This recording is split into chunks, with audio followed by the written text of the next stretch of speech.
வணக்கம்ங்க. 2026 புது வருஷம் தொடங்கி முதல் மாதம் நிறைவு பெறுது. இந்த மாதம் நம்ம குபேரமலர் பதிவுகள் எப்படி இருந்தது அப்படிங்கிறத ஒரு சின்ன ரீகேப் பார்க்கலாங்க.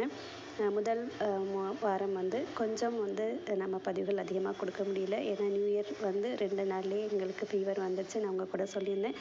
ஒரு நாள் கூட பதிவுகள் கொடுக்காம இருக்க மாட்டேன். ஒரு 5 நாள் 6 நாள் கொடுக்க முடியாமல் ஆயிடுச்சு. மாறி மாறி ஃபீவர் வந்ததுனால.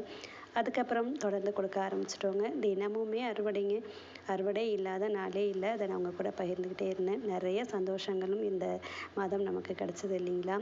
தைப்பொங்கல், மாட்டுப்பொங்கல், காணும் பொங்கல், இது எல்லாமே நான் உங்கள் கூட பகிர்ந்துருந்தேன். எங்கள் வீட்டு பண்டிகைகள், படையல், அதுக்கப்புறம் நாங்கள் சுற்றுலா சென்றது காணும் பொங்கல் அன்னைக்கு, இது எல்லாமே உங்கள் கூட நான் பகிர்ந்துக்கிட்டே இருந்தேன். அதுக்கப்புறம் தேசிய விழாவுங்க. அதுவும் சிறப்பான 77வது குடியரசு தினம் அதுவும் வந்துச்சு. நம்ம நாட்டு தேசிய கொடியை பெருமைப்படுத்துகிற மாதிரி அந்த தேசிய கொடியில் உள்ள வண்ணங்கள் வச்சு இலைகளும் பூக்களும் அத்தனை தந்தது நம்ம மாடி தோட்டம். இதெல்லாம் பெருமையாக இருக்குங்க நினைக்கும் போதுட்டு. ஒரு நாளும் தவறாமல் நம்ம அறுவடை கொடுத்துட்ருக்கு. நான் உங்கள் கூட அதை பகிர்ந்துக்கிட்டே இருக்கிறேன். அடுத்த மாதமும்